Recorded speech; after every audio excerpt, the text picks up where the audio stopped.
8 বছরে 200 কোটি টাকা লোপাট বাবা ছেলে কালু আদরের, শিকার পুলিশ ব্যবসায়ী কাউন্সিলর।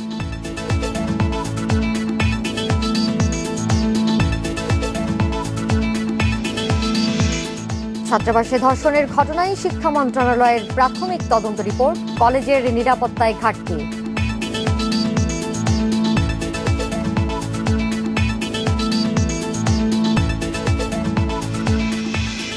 করোনায় অর্থনৈতিকভাবে বেশি ক্ষতিগ্রস্ত নারী, জাতিসংঘে বিশেষ প্রণোদনার তাগিদ প্রধানমন্ত্রী।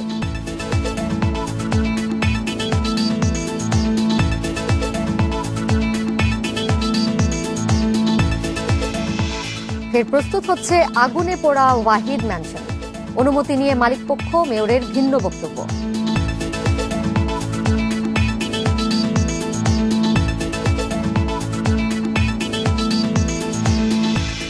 কক্সবাজারে গণবদলির পর চট্টগ্রামেও শুরু হচ্ছে বদলি, থাকছে না মাদক ও বিতর্কিত কর্মকর্তারা।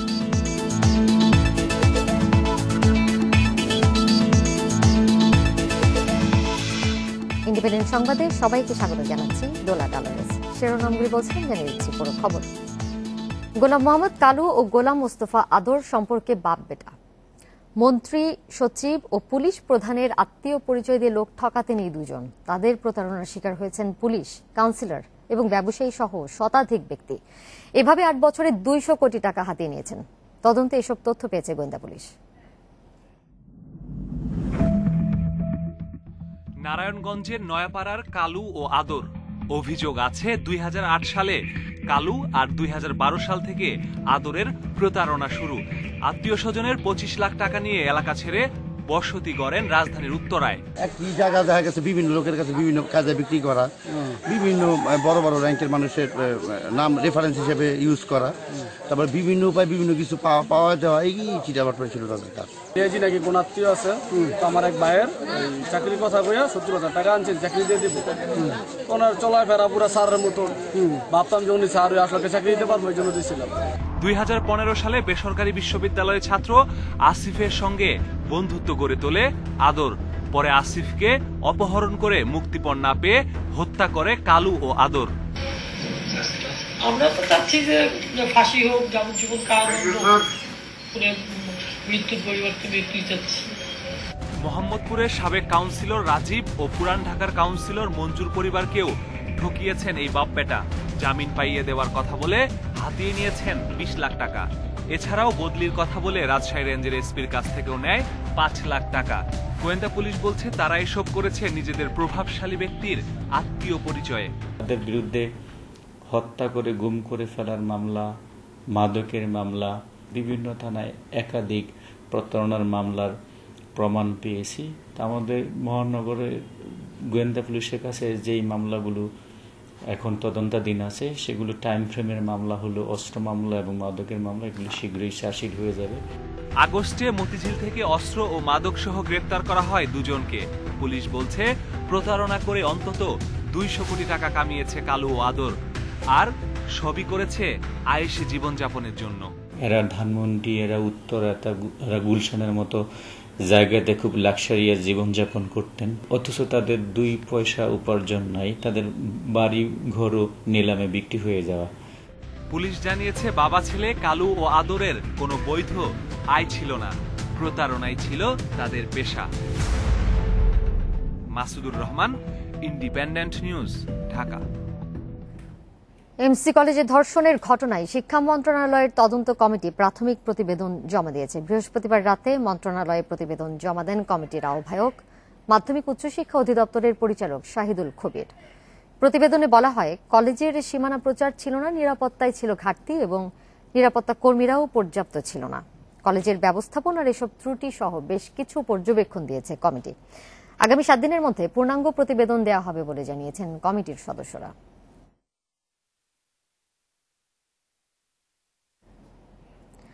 সিলেট এমসি কলেজ ছাত্রাবাসে গণধর্ষণ মামলায় 6 আসামির ডিএনএ নমুনা সংগ্রহ করা হয়েছে। এদিকে ঘটনাস্থল পরিদর্শন করেছে বিচার বিভাগীয় তদন্ত কমিটি। আর এই ঘটনায় সরকার শক্ত অবস্থানে রয়েছে বলে জানিয়েছেন পররাষ্ট্রমন্ত্রী এ কে আব্দুল মোমেন। সিলেট এমসি কলেজের ছাত্রাবাসে ধর্ষণ মামলা তদন্তে ৬ আসামির ডিএনএ পরীক্ষার জন্য নমুনা সংগ্রহ করা হয়েছে। সিলেট ওসমানী মেডিকেল কলেজ হাসপাতালের ওয়ান স্টপ ক্রাইসিস সেন্টার ল্যাবে তাদের নমুনা নেওয়া হয়। ধর্ষণের অভিযোগকারী নারীর ডিএনএর সঙ্গে আসামিদের ডিএনএ পরীক্ষার ফল মিলিয়ে শনাক্ত হবে অপরাধী। এমসি কলেজের যে গণধর্ষণ মামলা, সেই মামলার ধৃত আসামিদের মধ্যে থেকে ৬ জনকে আজকে এখানে আনা হয়েছিল ডিএনএ স্যাম্পল কালেক্ট করার জন্য, এবং তাদের স্যাম্পল যথারীতি কালেকশন করা হয় এবং তারা দুপুর ১:৩০ থেকে পুলিশ আবার তাদেরকে ইজাদিকে নিয়ে গেছে। এদিকে ধর্ষণের ঘটনাস্থল এমসি কলেজের ছাত্রাবাস সহ আশপাশের এলাকা সরেজমিনে পরিদর্শন করেছে বিচার বিভাগীয় তদন্ত কমিটি। হাইকোর্টের নির্দেশে ২৯ সেপ্টেম্বর নারী ও শিশু দমন ট্রাইব্যুনালের বিচারক বজলুর রহমানকে প্রধান করে ৪ সদস্যের বিচার বিভাগীয় তদন্ত কমিটি গঠন করা হয়। কমিটিকে ১৫ দিনের মধ্যে প্রতিবেদন দিতে বলা হয়েছে। ধর্ষকরা যে দলেরই হোক না কেন তাদের দ্রুত বিচারের আওতায় আনা হবে বলে জানিয়েছেন ওই এলাকার সংসদ সদস্য ও পররাষ্ট্রমন্ত্রী এ.কে আব্দুল মোমেন। এমসিগুলোর ঘটনা দুঃখজনক, এ ধরনের ঘটনা কখনো হওয়া উচিত না, এবং এবারে যে কোনো দলের বা গোষ্ঠীর হোক, ডাজ নট ম্যাটার, সরকারের ব্যাপারে খুব শক্ত অবস্থানে তাদের অবশ্যই বিচার হবে। ধর্ষণের প্রতিবাদে সিলেটে বিক্ষোভ সমাবেশ করেছে নাগরিক সমাজ। দ্রুত বিচার করে দোষীদের দৃষ্টান্তমূলক শাস্তির দাবি জানান সংগঠনটির নেতাকর্মীরা। Independent news desk. বান্ধবীর গৃহকর্মীকে ধর্ষণের অভিযোগে এবার গ্রেপ্তার হলেন ঢাকা মহানগর উত্তর ছাত্রলীগের সহসভাপতি সবুজ আল সাবা। তাকে ৫ দিনের রিমান্ডে দিয়েছে আদালত। আর ধর্ষণের সহযোগিতার অভিযোগে সবুজের বান্ধবী ফাতেমার রিমান্ড হয়েছে ৩ দিন। এদিকে সবুজকে ছাত্রলীগ থেকে অব্যাহতি দেওয়া হয়েছে বলে জানিয়েছেন সংগঠনটির সভাপতি আল নাহিয়ান খান জয়। এমসি কলেজ ছাত্রাবাসে ধর্ষণের রেশ কাটতে না কাটতেই এবার একই অভিযোগে গ্রেপ্তার হলেন ঢাকা মহানগর ছাত্রলীগের নেতা সবুজ আল সাবা। ২৮ সেপ্টেম্বর মিরপুরের ৬০ ফিট এলাকার বাসায় নিয়ে বান্ধবীর গৃহকর্মীকে ধর্ষণের ঘটনায় মামলা হয়েছে তার বিরুদ্ধে। বুধবার রাতে সহযোগিতার অভিযোগে তার সঙ্গে গ্রেপ্তার হয়েছেন সেই বান্ধবী বিবি ফাতেমা ঝুমুরো। বৃহস্পতিবার সবুজ ফাতেমা দুজনকেই হাজির করা হয় আদালতে। পুলিশের আবেদনে সবুজের ৫ ও ফাতেমার ৩ দিনের রিমান্ড মঞ্জুর করে আদালত। মিরপুরে এই আজকে ১ নম্বর যে আসামি, এর বাসায় নিয়ে আসে ২ নম্বর আসামি, সে প্রত্যক্ষভাবে সহায়তা করে তাকে সে ধর্ষণ করতে বাধ্য করে। স্যার, এটা একটা চাঞ্চল্যকর মামলা এবং অত্যন্ত গর্হিত কাজ। তখন বিজ্ঞ আদালত সন্তুষ্ট হয়ে ১ নম্বর আসামির ৫ দিনের পুলিশ রিমান্ড মঞ্জুর করেন এবং ২ নম্বর আসামির ৩ দিনের পুলিশ রিমান্ড মঞ্জুর করেন, সতর্কতার সাথে জিজ্ঞাসাবাদের নির্দেশ দেন। সম্পূর্ণ একটা সাজানো ঘটনা। ১০,০০০ টাকা ডিমান্ড করা হয়েছে, উল্টো আমার আসামি সাহাবার কাছে এটা একটা চাঁদা। ১০,০০০ টাকা না দেওয়ার কারণেই এই মামলাটার উদ্ভব হয়েছে। এটা সম্পূর্ণ একটা সাজানো নাটক। এদিকে ছাত্রলীগ সভাপতি আল নাহিয়ান খান জয় জানিয়েছেন সবুজকে সংগঠন থেকে অব্যাহতি দেওয়া হয়েছে। অভিযোগ প্রমাণ হলে নেওয়া হবে কঠোর ব্যবস্থা। ধর্ষক সে যেই হোক, তাকে আমরা কখনোই প্রশ্রয় দিই না। আর ধর্ষকের কোনো দল নেই, এদের কোনো সংগঠন নেই। ধর্ষক এই সমাজের সবচেয়ে নিকৃষ্ট প্রাণী। সে যদি আমাদের দলের হয়, আমাদের সংগঠনের হয়, আমরা অবশ্যই ব্যবস্থা নেব। ধর্ষণের শিকার সেই গৃহকর্মী এখন রয়েছেন ঢাকা মেডিকেলের ওয়ান স্টপ সেন্টারে। বনি ইবনে কামাল, ইন্ডিপেন্ডেন্ট নিউজ, ঢাকা। পাওনাদার বা পুলিশ অফিসে গেলেই গোপন পথ দিয়ে পালিয়ে যেতেন প্রতারক ইমাম হোসেন নাসিম। আবাসন ব্যবসার নামে প্রতারণার মাধ্যমে বিভিন্ন জনের কাছ থেকে আত্মসাৎ করেছেন ৩০০ কোটি টাকারও বেশি। বুধবার পিস্তল, ইয়াবা, মদ ও জাল টাকা সহ প্রতারক নাসিমকে গ্রেপ্তার করে র্যাব। প্রয়োজনের সময় পালাতে নিজ অফিসে এই গোপন পথ করে রেখেছিলেন আবাসন ব্যবসায়ী ইমাম হোসেন নাসিম। অফিসে গিয়ে তার সাক্ষাৎ পেতেও পার হতে হতো কয়েক ধাপ। দীর্ঘদিন প্রতারণা করে কোটি কোটি টাকা হাতিয়ে নিলেও নানা কৌশলে এতদিন ছিলেন ধরাছোঁয়ার বাইরে। অবশেষে স্ত্রী সহ গ্রেপ্তার হলেন র্যাবের হাতে। বৃহস্পতিবার কারওয়ান বাজারের র্যাবের মিডিয়া সেন্টারে সংবাদ সম্মেলনে র্যাব ৪-এর অধিনায়ক জানান, রাজধানী সহ আশপাশের বিভিন্ন এলাকায় প্লট বিক্রির কথা বলে গ্রাহকদের কাছ থেকে কিস্তিতে টাকা নিতেন নাসিম। তার বিরুদ্ধে বিভিন্ন থানায় ৫৫টি মামলায় গ্রেপ্তারি পরোয়ানা রয়েছে। প্রতিটা প্লট থেকে ৫ লাখ টাকা করে সে চুক্তি করছে, এরকম আমরা ৫,০০০ চুক্তির কথা জানি, এবং রেজিস্ট্রেশন করে দেবে এই মর্মে ১২.৫ লাখ থেকে ২০ লাখ টাকা পর্যন্ত একজনের কাছ থেকে নিচ্ছে। সব মিলে আমাদের কাছে এ পর্যন্ত প্রায় 300 কোটি টাকা সে এইভাবে আত্মসাৎ করছে মর্মে আমরা জানতে পেরেছি। সে যেখানে বসতো একজন মানুষ নামা যায় এরকম একটা গোপন সুড়ঙ্গ আছে। যখনই কেউ যায় বা আইন শৃঙ্খলা বাহিনীর সদস্য তা গ্রেপ্তার করতে যাবে তখনই সে সুড়ঙ্গ দিয়ে নেমে ওই সুড়ঙ্গটার পথ আবার একটা প্ল্যাটফর্ম আছে ওটাতে বন্ধ করে দেয়। সংবাদ সম্মেলনে চিকিৎসক, প্রকৌশলী সহ বিভিন্ন পেশার ভুক্তভোগীরা তুলে ধরেন নাসিমের প্রতারণার নানা কৌশলের কথা। তার অফিসে গেলে লক করা থাকে, সিসি ক্যামেরা দেখে আমাদেরকে ঢুকতে দেয় না, বিভিন্নভাবে ভয় ভীতি দেখায়। সে আমাকে ফোনে থ্রেটও দিছে যে পারলে টাকা উঠাও, টাকা দিব না। এমন প্রতারকদের বিরুদ্ধে র্যাবের অভিযান অব্যাহত থাকবে বলে জানানো হয় সংবাদ সম্মেলনে। প্রতারক, দুর্বৃত্ত, এই টাইপের যারা ফ্ল্যাট ওনার বা ডেভেলপার বা রিয়েল এস্টেট মালিক তাদেরকে হুঁশিয়ার করে দিয়ে বলতে চাই তাদের বিরুদ্ধে অভিযান শুরু হয়েছে। প্রত্যেককে আমরা আইনের আওতায় নিয়ে আসব। প্রতারক নাসিমের বিরুদ্ধে 4টি মামলা দায়ের করবে র্যাব। মাহমুদ শরীফ, ইন্ডিপেন্ডেন্ট নিউজ, ঢাকা। নারায়ণগঞ্জে সেই কিশোরীর পর এবার জীবিত ফিরলেন মৃত পোশাক কর্মী মামুন। তবে এরই মধ্যে তাকে অপহরণ ও হত্যা মামলায় জেল খাটতে হয়েছে 6 জনকে। এই ঘটনায় মামুন বলছেন বাবা মায়ের উপর অভিমান করে পালিয়ে যান তিনি। 6 বছর পর ফিরে সে মামলার কথা জেনে আদালতে যান মীমাংসা করতে। এদিকে তদন্তে কোনো গাফিলতি আছে কিনা তা খতিয়ে দেখা হবে বলে জানিয়েছে সিআইডি। 2014 সালের 10 মে নারায়ণগঞ্জের ফতুল্লা থেকে নিখোঁজ হয়েছিলেন পোশাক কর্মী মামুন। এর 2 বছর পর তাকে অপহরণ ও হত্যার অভিযোগে মামলা করেন তার বাবা। এতে আসামি করা হয় মামুনের খালু রহমতুল্লাহ, তার ছেলে রফিক ও মেয়ে তাসলিমা সহ 6 জনকে। গ্রেপ্তারের পর রিমান্ডে নেওয়া হয় সব আসামিকে।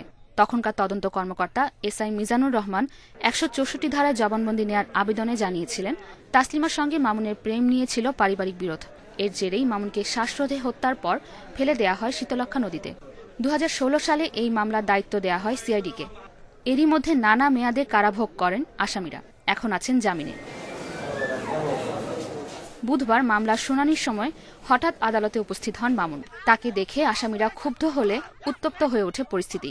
অভিযুক্তদের দাবি তারা ষড়যন্ত্রের শিকার, বিনা দোষে জেল খাটতে হয়েছে।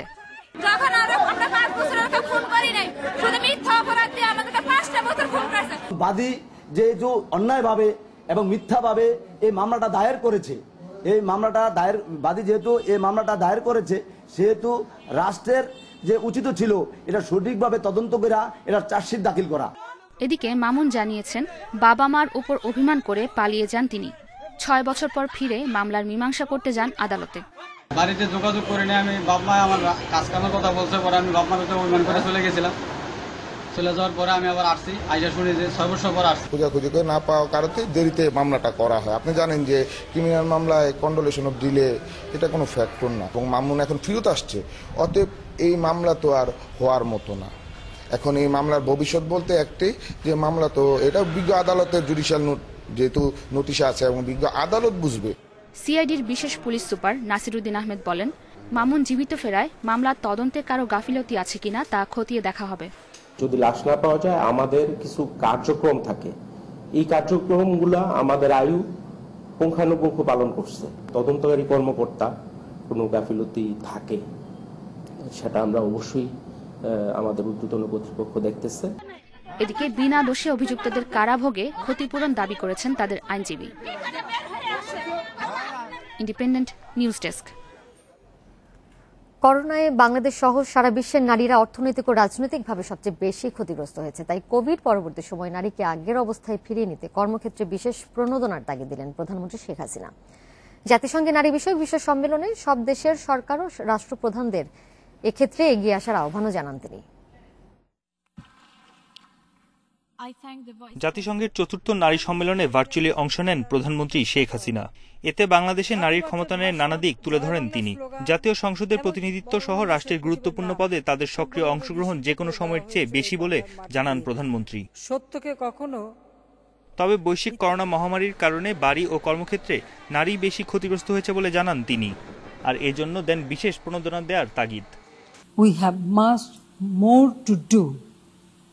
The COVID-19 pandemic has particularly নারীর রাজনৈতিক ও অর্থনৈতিক ক্ষমতায়নে আমাদের আরও অনেক কিছু করার আছে। কোভিড-19 মহামারী বিশেষ করে নারীর দুর্বলতা বাড়িয়েছে। করোনা চলাকালে নারীর ওপর পারিবারিক সহিংসতা বেড়েছে, সবচেয়ে বেশি বৈষম্যের শিকারও তারা। Threatening to reverse our hard-earned achievements in women empowerment. এছাড়া নারীর ক্ষমতায়নে আন্তর্জাতিক সব সূচকে বাংলাদেশের ঈর্ষণীয় সাফল্যের কথা তুলে ধরেন সরকার প্রধান। বলেন, ওয়ার্ল্ড ইকোনমিক ফোরামের তথ্যে এক্ষেত্রে বাংলাদেশ দক্ষিণ এশিয়ার মধ্যে সবচেয়ে এগিয়ে, আর বিশ্বের 149 দেশের মধ্যে অবস্থান 50তম। 20 million women are engaged in agriculture. বাংলাদেশে কৃষি, শিল্প ও পরিষেবায় অন্তত 2 কোটি নারী কাজ করছেন। পোশাক শিল্পে তাদের সংখ্যা 30 লাখেরও বেশি। 1,500-এরও বেশি নারী সেনা ও পুলিশ কর্মকর্তা জাতিসংঘের শান্তিরক্ষা মিশনে কাজ করছে। আমাদের নারীরা ক্যারিয়ারে অত্যন্ত সফল, যা আগের প্রজন্ম কখনো ভাবতে পারেনি। In UN peacekeeping operations so far, our women are breaking barriers and succeeding in careers that our previous generation could never imagine. বিশ্ব অর্থনীতি ও রাজনীতিতে নারীদের অংশগ্রহণ বাড়াতে সব ক্ষেত্রে সরকার ও রাষ্ট্রপ্রধানদের নিজ নিজ অবস্থান থেকে ভূমিকা রাখার আহ্বানও জানিয়েছেন প্রধানমন্ত্রী শেখ হাসিনা। বনি ইবনে কামাল, ইন্ডিপেন্ডেন্ট নিউজ, ঢাকা। চকবাজারে আগুনে পোড়া ওয়াহিদ ম্যানশন আবারও ব্যবহারের জন্য প্রস্তুত করা হচ্ছে। মালিকপক্ষের দাবি, সিটি কর্পোরেশনের অনুমতিতেই কাজ করছেন তারা। তবে দক্ষিণ সিটির মেয়র জানিয়েছেন, ভবনটি সংস্কার বা ব্যবহারের কোনো অনুমতি তারা দেয়নি। এদিকে অগ্নিকাণ্ডের 1.5 বছর পার হলেও দাখিল হয়নি তদন্ত প্রতিবেদন। আগুনের পোড়ার দাগ এখনো আছে ওয়াহিদ ম্যানশনের দেয়ালে দেয়ালে। দোতলা থেকে 4র্থ তলার পিলার ভীমি বলে দিচ্ছে সেদিনের ভয়াবহতার কথা। ভবনটি ঝুঁকিপূর্ণ ঘোষণা করেছে সিটি কর্পোরেশন।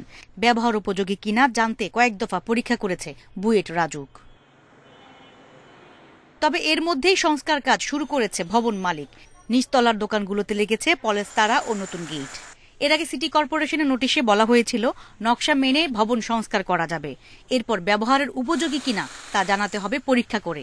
তবে মালিক পক্ষের দাবি, এখনই ব্যবহারের অনুমতি পেয়েছেন তারা। আমাদের কমার্শিয়াল বিল্ডিং আমরা কমার্শিয়াল ভাড়া দিব না, সব অনুমোদন আপনি দেখেন, ওখানে লেখা আছে, ওখানে সব লেখা আছে। এই ড্রয়িং ডিজাইন অনুযায়ী কাজটা করার জন্য এবং কাজটা যখন করবে আমাদের সিটি কর্পোরেশনকে অবহিত করবে। প্লাস হয়েছে কাজটা শেষ হওয়ার পরে আমাদের এই কমিটি আবার দেখবে, মানে সিটি কর্পোরেশনের অনুমতি ছাড়া ওই বিল্ডিং ব্যবহার না করে আগে রেট্রোফিটিং কাজটা করবে, করার পরে তারপরে সিটি কর্পোরেশনের অনুমতি নিয়ে তারপরে এটা তারা ব্যবহার করবে। এদিকে দক্ষিণ ঢাকার মেয়র বলছেন, ওয়াহিদ মেনশন ব্যবহারের কোনো অনুমতি দেওয়া হয়নি। আমাদের কোনো অনুমতির তো প্রশ্ন আসে না।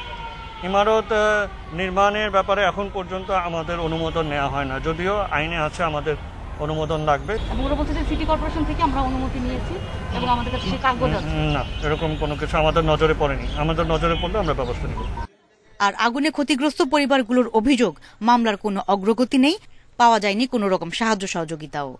বিভিন্ন ব্যাংক প্রায় 30 কোটি টাকা দিয়েছেন, সেখান থেকেও তো আমাদের এই করোনা ভাইরাসের মধ্যে সাহায্য করতে পারতেন।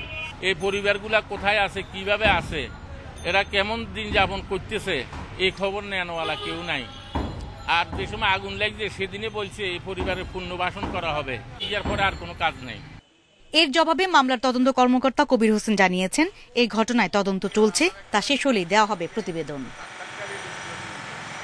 2019 সালের 20 ফেব্রুয়ারি রাতে পুরান ঢাকার ওয়াহিদ মেনশনের আগুনে মারা যান ভবনটির বাসিন্দা ও আশেপাশে থাকা 71 জন।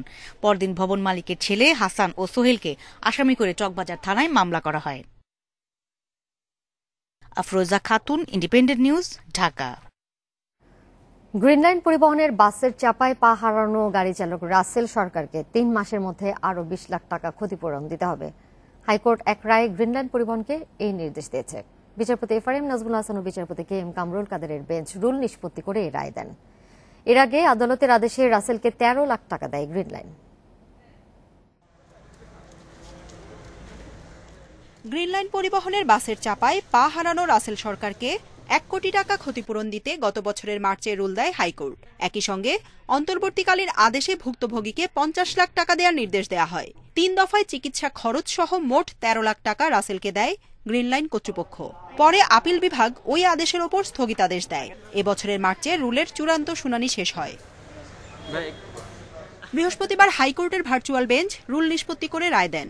রায়ে মানবিক দিক বিবেচনায় রাসেলকে ক্ষতিপূরণ হিসেবে ৩ মাসে আরও ২০ লাখ টাকা দিতে গ্রিন লাইন পরিবহনকে নির্দেশ দেওয়া হয়।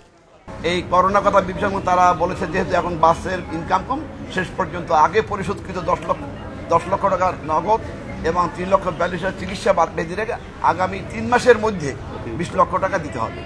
রায়ে সন্তোষ জানিয়ে রাসেল আহ্বান জানান আর কেউ যেন বেপরোয়া গাড়ি না চালান। টাকা দিলেও আমার যেটা হারিয়েছি সেটা আমি পাবো না। আমি চাই সামনে আরেকজনের কেউ আমার মতো এরকম দুর্ভোগে না পড়ে পা হারায় বা কোনো বিপদগ্রস্ত হয়ে এরকম কোর্টের দ্বারে দ্বারে ঘুরতে হয়। এদিকে গ্রিন লাইন পরিবহনের আইনজীবী জানান মানবিক বিবেচনায় বাস কোম্পানির মালিক ক্ষতিপূরণের টাকা দেবেন, রায়ের বিরুদ্ধে আপিল করবেন না। আমরা আপিল করব না, সম্মত জাজমেন্ট আমরা রাজি হয়েছি, এই টাকাটা আমরা দিব। আমরা মানবিক কারণে রাজি হয়েছি যে আমরা এই টাকাটা দিব। তবে আদালত বলেছেন দুর্ঘটনা ঘটলেই হাইকোর্টে নয়, বরং নতুন সড়ক পরিবহন আইন অনুযায়ী মামলা করতে হবে। যদি কোনো দুর্ঘটনার শিকার হয় সেখানে কিন্তু রাষ্ট্রীয়ভাবে একটি সংস্থার মাধ্যমে তহবিল গঠনের একটি এখানে আইনের প্রভিশন রয়ে গেছে। উপরন্তু ক্ষতিগ্রস্ত দুর্ঘটনা কবলিত ব্যক্তি উনি কিন্তু নিম্ন আদালতে মামলা করতে পারবেন, ফৌজদারি মামলা, এবং সেই মামলার সাথে বাড়তি ক্ষতিপূরণের প্রভিশনও রাখা হয়েছে। 2018 সালে মেয়র হানিফ ফ্লাইওভারে গ্রিনল্যান্ড পরিবহনের বাসের চাপায় বাম পা হারান গাড়ি চালক রাসেল সরকার। তাকে আইনি সহায়তা দিতে রিট করেন সুপ্রিম কোর্টের আইনজীবী উম্মে কুলসুম স্মৃতি। জান্নাতুল ফেরদাউস তানভি, ইন্ডিপেন্ডেন্ট নিউজ, ঢাকা। কে হচ্ছেন দেশের পরবর্তী অ্যাটর্নি জেনারেল?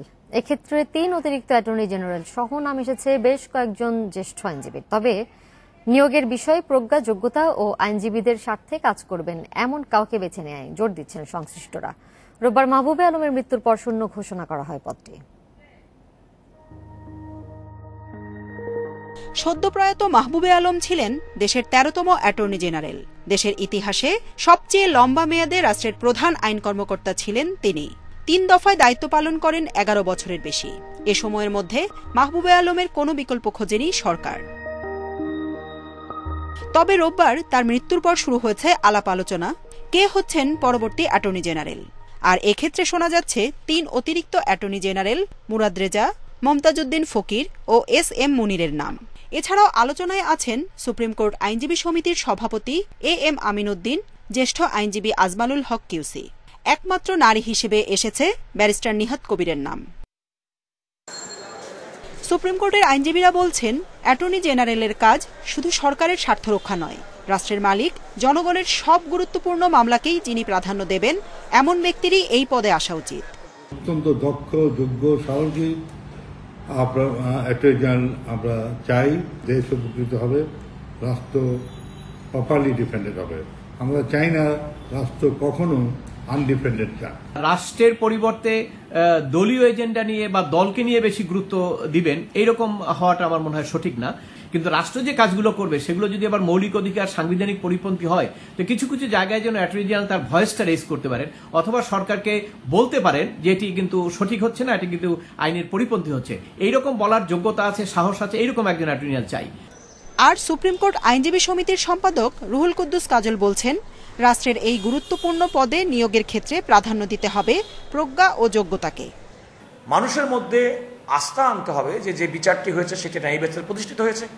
যিনি বাদী তিনিও মনে করবেন যে না, একটা ন্যায় বিচারের মাধ্যমে আমি প্রতিকার পেয়েছি।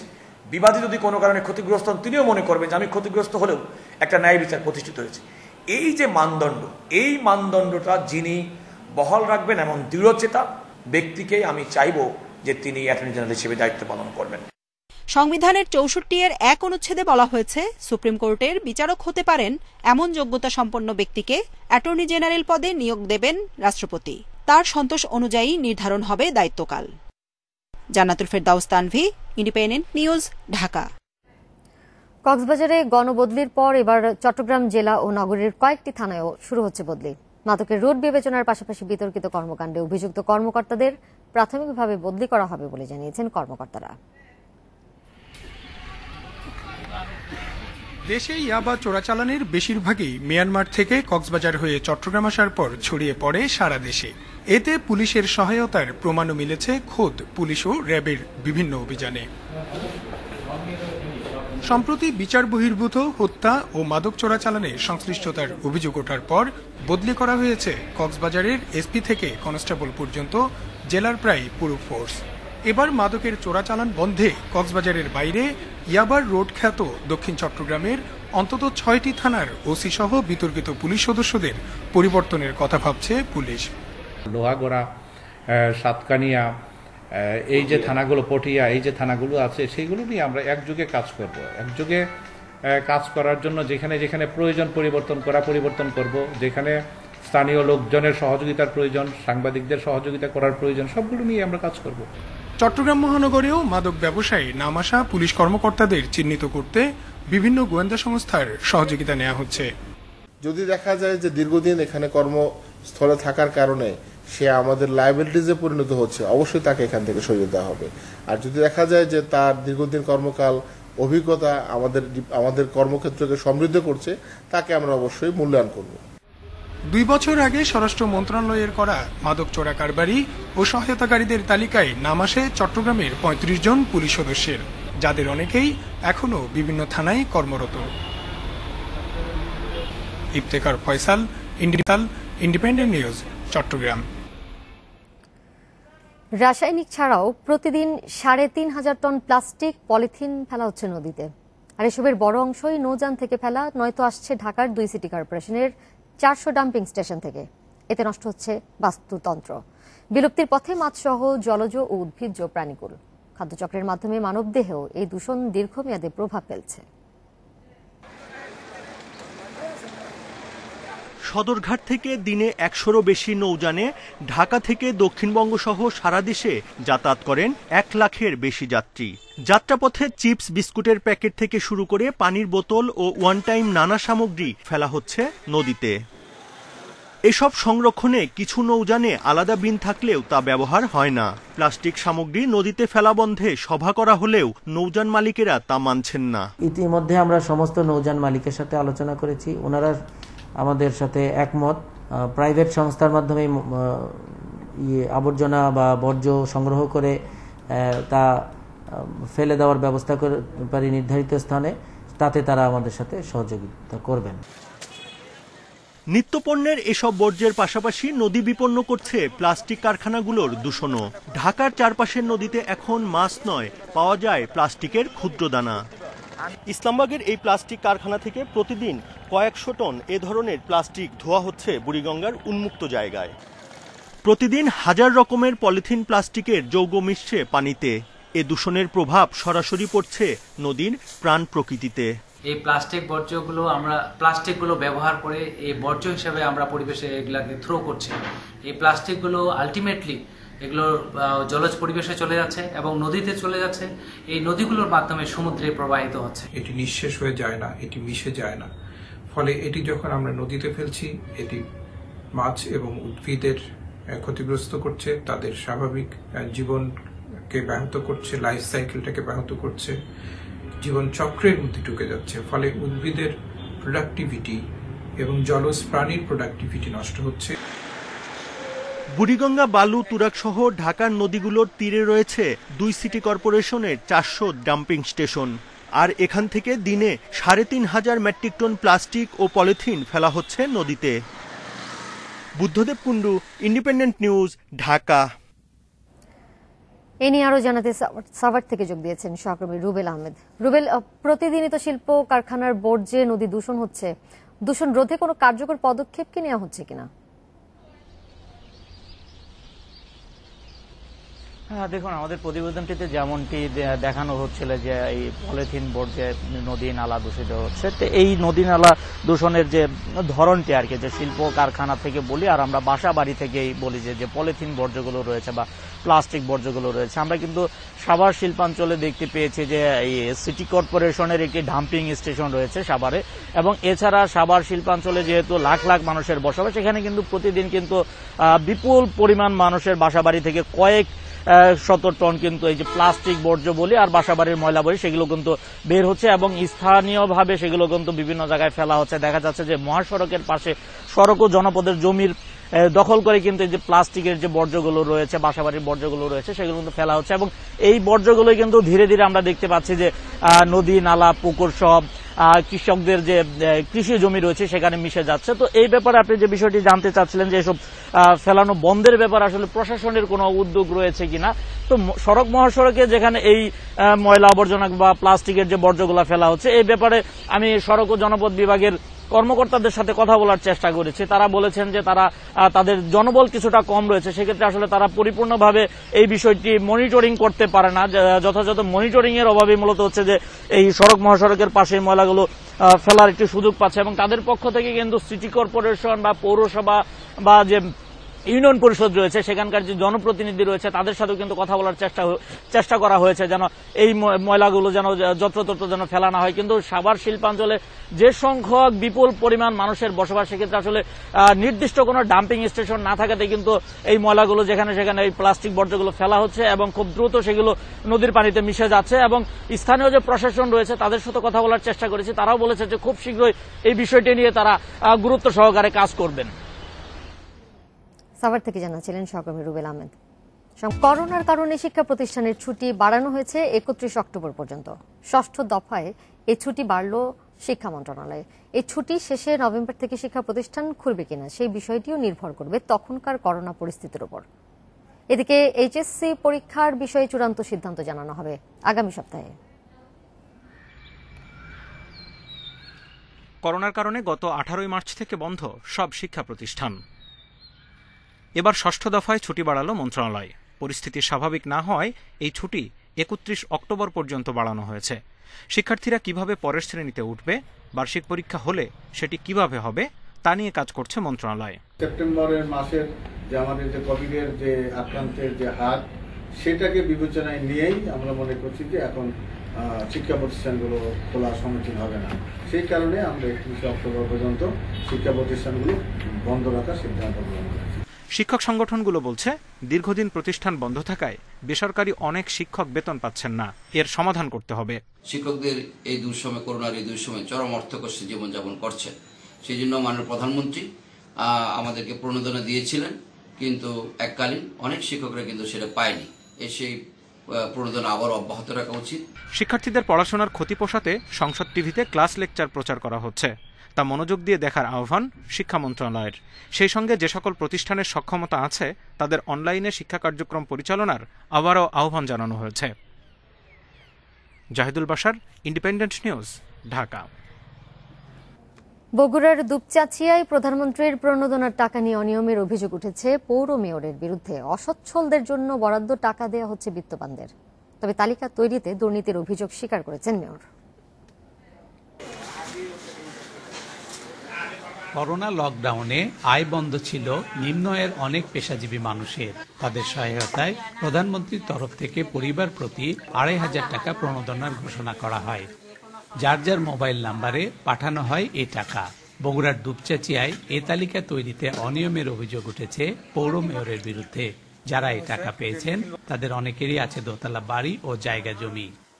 অর্থশালী এবং যারা ৮-১০ বিঘা করে মাটি জমি আছে তারা শুধু পাইছে, কিন্তু আমরা যে গরিব, আমরা কুলা চালন বুনাই এবং দিন খাই দিন আনি এবং আমাদের কি দেয় না।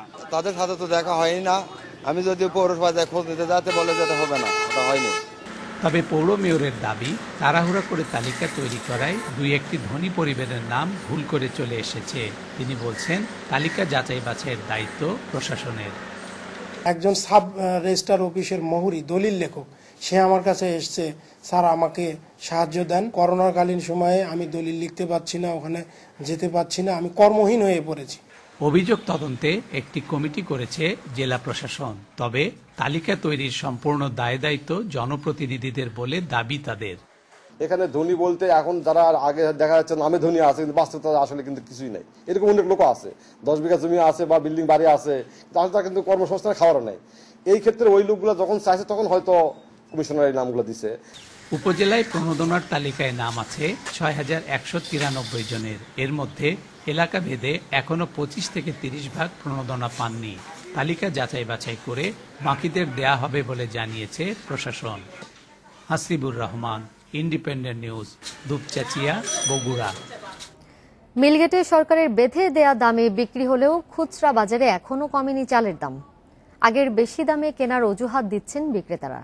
এদিকে খুচরা বাজারেও কয়েকদিনের মধ্যে দাম নির্ধারণ করা হবে বলে জানিয়েছে কৃষি বিপণন অধিদপ্তর।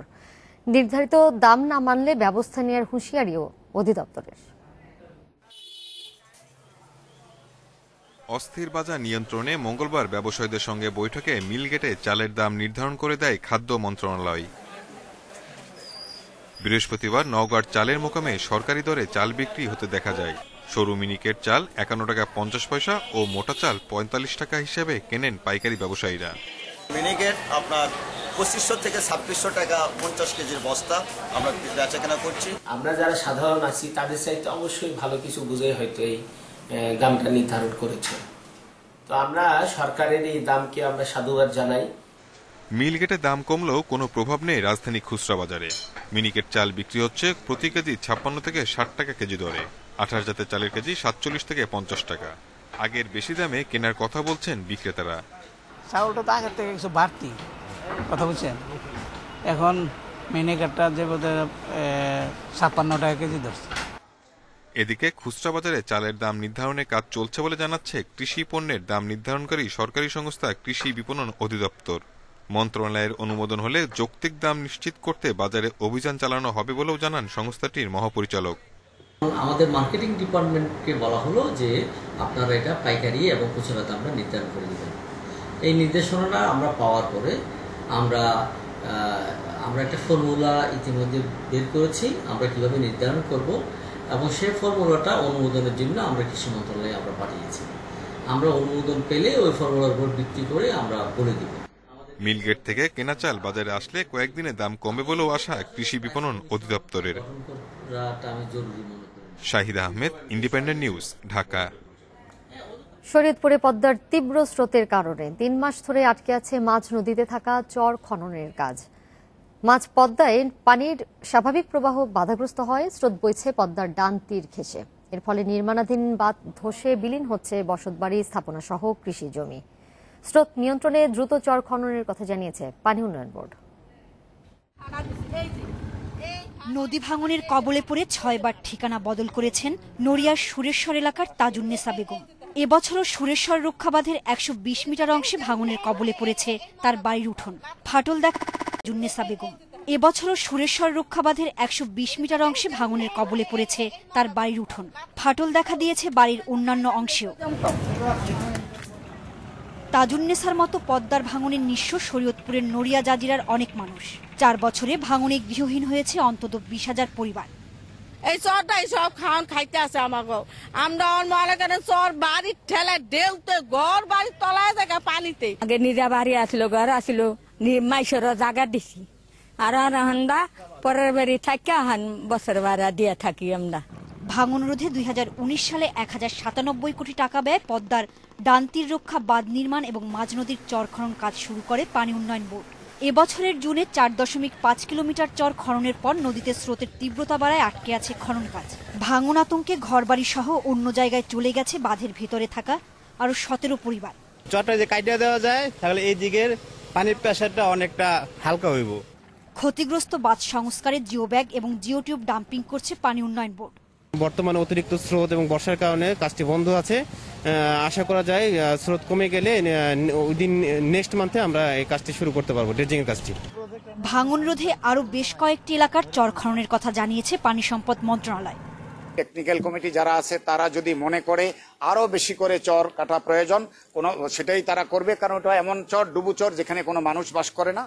পদ্মার ডান তীর ঘেঁষে বয়ে চলা স্রোত মাঝ নদীতে ফিরিয়ে দিতে তুলতে হবে 155 লক্ষ ঘনমিটার বালু। Independent news desk.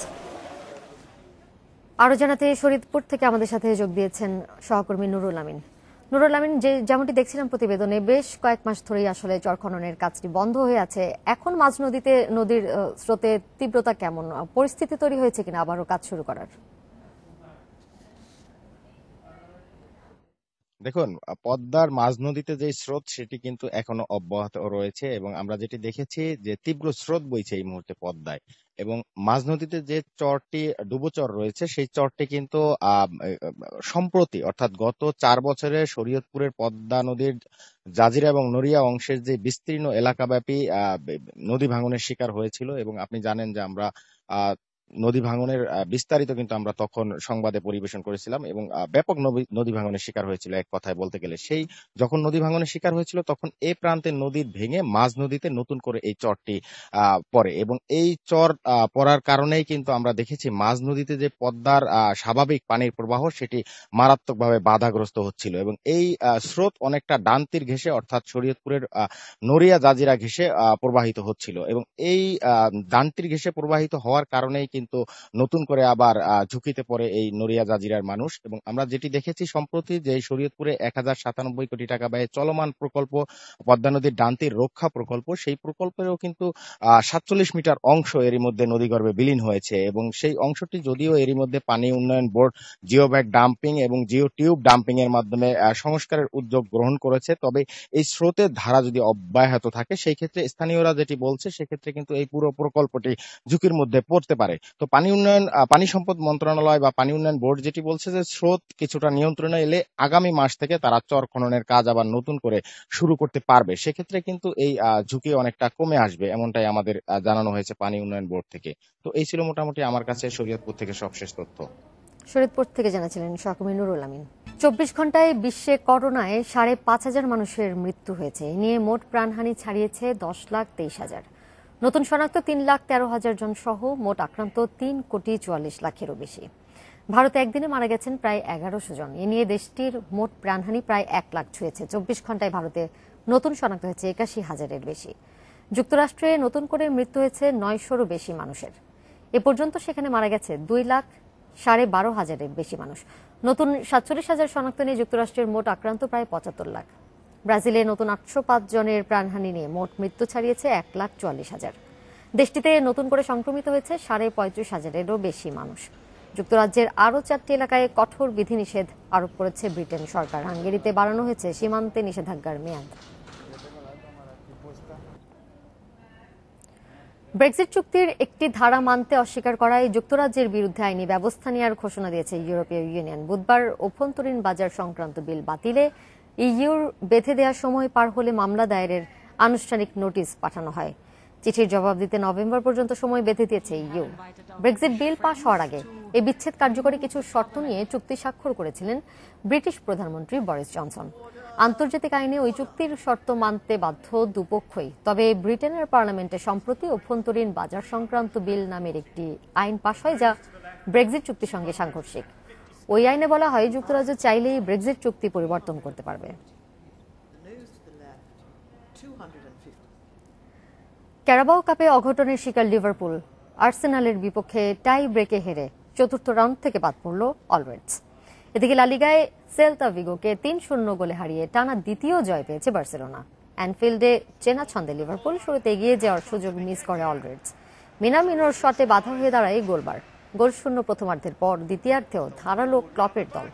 তবে আর্সেনালের রক্ষণ দৃঢ়তায় গোল বঞ্চিত লিভারপুল। দুর্দান্ত সেভে গানারদের ম্যাচে রাখেন বার্ন লেনো। পাল্টাক্রমণে এগিয়ে যেতে ব্যর্থ আর্সেনালও পরে ম্যাচের ভাগ্য নির্ধারিত হয় টাই ব্রেকারে, যেখানে কপাল পড়ে অলরেডদের। ইউএফার বর্ষসেরা ফুটবলার রবার্ট লেভানডস্কি। সফল মৌসুমে গোল করায় অনবদ্য নৈপুণ্য দেখানোই এই পুরস্কার জিতেছেন বায়ার্ন মিউনিখের এই পোলিশ ফরওয়ার্ড। লিগ, ঘরোয়া কাপ ছাড়াও চ্যাম্পিয়ন্স লিগ ও ইউএফা সুপার কাপ জিতেছে বায়ার্ন। এই স্বপ্নের মিশনে বড় অবদান লেভানডস্কির। সব ধরনের প্রতিযোগিতা মিলিয়ে করেছেন 55 গোল। সতীর্থ ম্যানুয়েল নয়্যার ও ম্যান সিটির ডি ব্রুইনা ছিলেন সেরা তিনে। বাভারিয়ানদের সাফল্যের নেপথ্য কারিগর হ্যান্সি ফ্লিক পেয়েছেন সেরা কোচের পুরস্কার। ইয়র্গেন ক্লপ ও নাইজেলসম্যানকে টপকে হয়েছেন বর্ষসেরা কোচ। এদিকে একই সময়ে অনুষ্ঠিত হয়েছে 2020-21 চ্যাম্পিয়ন্স লিগের ড্র। একই গ্রুপে পড়েছে বার্সেলোনা ইউভেন্টাস, অর্থাৎ গ্রুপ পর্বেই দেখা হচ্ছে মেসি রোনালদোর। চ্যাম্পিয়ন বায়ার্ন মিউনিখের গ্রুপে আছে আতলেতিকো মাদ্রিদ। উইমেন্স টি20 চ্যালেঞ্জকে বলা হয় নারীদের আইপিএল। বাংলাদেশ থেকে আগে একমাত্র জাহানারা আলম খেলেছেন এই টুর্নামেন্টে। করোনা ঝুঁকিতে তৃতীয় আসর হবে দুবাইয়ে। এবার সেখানে জাহানারার সঙ্গে ডাক পেয়েছেন সালমা খাতুন। গত আসরে আইপিএলে অভিষেক হয় জাহানারার দারুণ বোলিংয়ে নজর কেড়েছিলেন এই পেসার। জাহানারা সালমা কোন দলের হয়ে খেলবেন সেটা চূড়ান্ত হবে 8 থেকে 10 দিনের মধ্যে।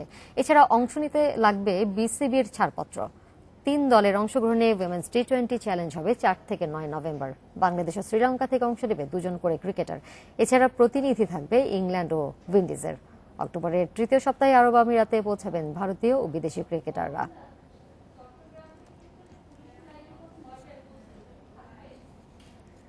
ইন্ডিয়ান প্রিমিয়ার লিগ আইপিএলে কিংস 11 পাঞ্জাবকে 48 রানে হারিয়েছে মুম্বাই ইন্ডিয়ান্স।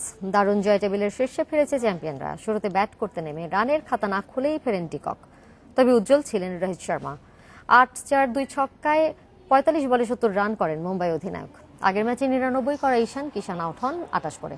মাঝে পোলার্ডের 47 এবং পান্ডিয়ার 11 বলে 30 রানের ক্যামিওতে 191 পুঁজি পায় চ্যাম্পিয়নরা। জবাবে সুবিধা করতে পারেনি পাঞ্জাব। ওপেনার আগরওয়াল ফিরেন 25 করে। ব্যর্থ ছিলেন অধিনায়ক লোকেশ রাহুল। তবে পাঞ্জাবের রানের চাকা সচল রাখেন নিকোলাস পুরান। তার আউটের পর আস্কিং রেটের সাথে পাল্লা দিয়ে রান তুলতে পারেনি কেউ। শেষ পর্যন্ত পাঞ্জাবের ইনিংস থাকে 143 রানে। প্যাটিনসন, বুমরা, চাহার নেন 2টি করে উইকেট।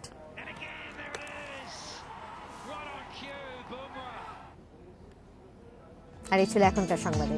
ইন্ডিপেন্ডেন্ট টেলিভিশনের খবরের আরো বিস্তারিত জানতে চোখ রাখুন ফেসবুক, ইউটিউব এবং টুইটারে।